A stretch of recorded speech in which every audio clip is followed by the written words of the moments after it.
Braquage au musée du Louvre, bijoux volés, suspect en fuite, voici ce que l'on sait. Entre 9h30 et 9h40, ce dimanche 19 octobre, plusieurs individus cagoulés sont entrés dans le musée du Louvre peu après son ouverture. Oui, le musée le plus visité au monde a été pris pour cible. Selon les premières informations, les 3 ou 4 malfaiteurs seraient venus en scooter et auraient utilisé un monte-charge pour accéder à l'intérieur du musée.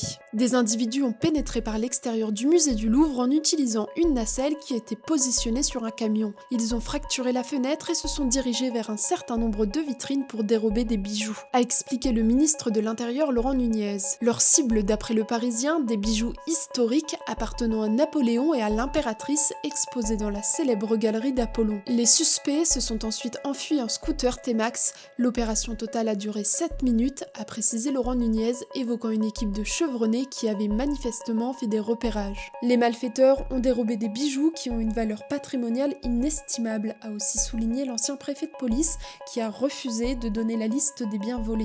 Le parquet de Paris a annoncé l'ouverture d'une enquête pour vol en bande organisée et association de malfaiteurs en vue de commettre un crime. Aucun blessé n'est à déplorer et le musée du Louvre a été évacué et fermé pour toute la journée.